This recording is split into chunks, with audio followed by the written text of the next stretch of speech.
मेरे सुकून आप सभी का स्वागत है आप सभी का यूट्यूब चैनल साहिल संघर्ष स्टडी में। आज की क्लास में हम मैथ का जो आपका सेकंड चैप्टर मैं समाप्त कर चुका हूं, बहुपद जिसका नाम था, उसका आज की क्लास में हम इंपॉर्टेंट टॉपिक देखने वाले हैं। इंपॉर्टेंट क्या देखने वाले हैं? टॉपिक देखने वाले हैं। ठीक है, आपको जो भी आप चैप्टर समाप्त करते हैं उस चैप्टर का आपको इंपॉर्टेंट टॉपिक आपको पता होना चाहिए। ठीक है, और आज की वीडियो में वही मैं टॉपिक को बात करूंगा जिससे आपका एग्जाम में प्रश्न पूछा ही जाता है 100%। ठीक है, आपको एग्जाम के समय जो आपका एग्जाम का जो लास्ट समय बचता है, लास्ट आपको जो दिन बचता है, उसमें आपको तैयारी करने के लिए बेहतर आपका होगा इंपॉर्टेंट टॉपिक। ठीक है, चैप्टर बाई चैप्टर आपको इंपॉर्टेंट टॉपिक अगर आपको पता है तो आपका लास्ट में बहुत बेहतर आपका तैयारी होगा, आपका बहुत बेहतर आपका रिजल्ट होगा। आपका मार्क्स भी 90% प्लस आएगा, 95% तक आपका मार्क्स आ सकता है अगर आपको हर चैप्टर का आपको अगर इंपॉर्टेंट टॉपिक पता है जिससे आपका एग्जाम में प्रश्न पूछा जाता है। उस टॉपिक को आपको सिर्फ क्या करना, पढ़ना। लास्ट में आपको वही तैयारी को आपको बेस्ट बनाएगा। ठीक है,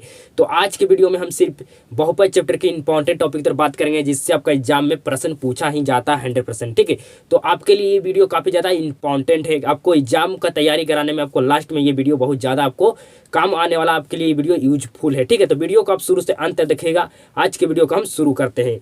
तो बहुपद चैप्टर का पहला टॉपिक है जो आपको 100% यहाँ से प्रश्न पूछा जाता है, बहुपद कैसे पहचाने। आपको पता होना चाहिए कि बहुपद कब हमारा होता है, कब बहुपद हमारा नहीं होता है। ठीक है, क्या कंडीशन है हमारा बहुपद होने का, क्या कंडीशन नहीं है हमारा बहुपद होने का, ये आपको पता होना चाहिए कि बहुपद हम कैसे पहचाने। ठीक है, बहुपद आपको पहचानना आना चाहिए, यहाँ से आपका प्रश्न पूछा जाता है।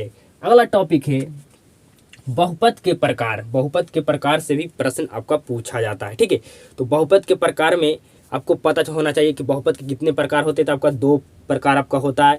आपका पहला प्रकार होता है जो आपका होता है पद के आधार पर, दूसरा होता है आपका जो घात के आधार पर। ठीक है, आपको यहाँ से प्रश्न 100% पूछेगा।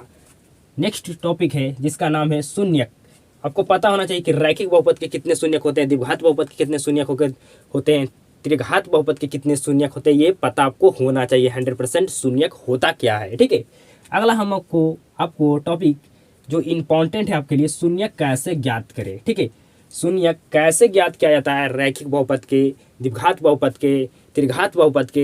ठीक है, आपको द्विघात बहुपद तक आपको पूछा जाता है शून्यक ज्ञात करने के लिए। ठीक है, शून्यक से आपका प्रश्न पूछा ही जाता है एग्जाम में। ठीक है, सब्जेक्टिव प्रश्न पूछा जाता है, ऑब्जेक्टिव भी पूछा जाता है। ठीक है, ऑब्जेक्टिव नहीं पूछा तो सब्जेक्टिव पूछेगा। ठीक है, तो 2 नंबर का ये टॉपिक आपका है, शून्यक कैसे ज्ञात करें, आपको पता होना चाहिए। आपको इसका बहुपद चैप्टर का पूरा क्लास चाहिए तो आप जाकर चैनल पर विजिट करके देख सकते हैं। पूरा आपको डिटेल में मैं पढ़ाया हूँ शून्यक कैसे ज्ञात किया जाता है। ठीक है, शून्यक कैसे ज्ञात किया जाता है, आपको इस टॉपिक पर बिल्कुल 100% आपको ध्यान देना होगा। अगला आपका जो टॉपिक है, यहाँ से तो प्रश्न 100% पूछेगा जी। अल्फा एवं बीटा के बीच संबंध, आपको सूत्र आपको आना चाहिए। ठीक है, यहाँ से आपका ऑब्जेक्टिव सब्जेक्टिव दोनों प्रश्न यहाँ से पूछा जाता है। ठीक है, सबसे ज़्यादा इंपॉर्टेंट टॉपिक बात मैं बताऊँ आपको, तो सबसे ज़्यादा हम बात करूँगा इंपॉर्टेंट टॉपिक में, तो सबसे ज़्यादा महत्वपूर्ण आपका टॉपिक यही है। ठीक है, यहाँ से आपका प्रश्न 100% पूछेगा कि अल्फा एवं बीटा के बीच के संबंध जो सूत्र होता है उस पर आपका प्रश्न 100% रहेगा। इस टॉपिक की तरफ आपको बिल्कुल 100% ध्यान देना होगा, इस टॉपिक से आपको प्रश्न पूछेगा ही। अगला टॉपिक है जिसका नाम है शून्यक, दिया रहेगा आपको। ठीक है, अल्फा और बीटा का मान आपको दिया रहेगा, आपको क्या याद करना है जी, तो आपको द्विघात बहुपद याद करना है। ठीक है, यहाँ से आपका सब्जेक्टिव प्रश्न पूछा जाता है। अगला टॉपिक है जिसका नाम है शून्यक का योगफल दिया रहेगा, अल्फा प्लस बीटा का मान रहेगा, एवं गुणनफल अल्फा इंटू बीटा का मान रहेगा। उससे आपको क्या करना है, द्विघात बहुपद ज्ञात करना है। कैसे ज्ञात किया जाता है इसको अगर आप जानना चाहते हैं तो आप क्लास को पूरा अंत तक देखिएगा, जाकर आपको क्लास में पूरा डिटेल में आपको पढ़ाए हैं। ठीक है, अगला टॉपिक है कि पी फंक्शन ऑफ एक्स, आपको ये x square minus 3x plus 2, P function of x के जगह पर यहाँ पर आपको 5 दिया रहेगा, 5 या 2 कोई भी संख्या दिया रहेगा आपको। ठीक है, और जो x के जगह पर आपको है जो 5 रखना है, आपको इसका क्या ज्ञात करना है आपका जी, तो आपको इसको ज्ञात करना है बहुपद। ठीक है, बहुपद ज्ञात करना है। ठीक है, इस टॉपिक से कभी काल आपको प्रश्न पूछा जाता है। ठीक है, सब्जेक्टिव में इससे पूछा जाएगा, ऑब्जेक्टिव में भी पूछा जाता है। ठीक है, ज़्यादातर इसको ऑब्जेक्टिव में आपको देखने के लिए मिलेगा, सब्जेक्टिव में बहुत कम देखने के लिए इस टॉपिक से आपको मिलता है आपको प्रश्न। ठीक है, ऑब्जेक्टिव के लिए काफ़ी ज़्यादा ये इंपॉर्टेंट है।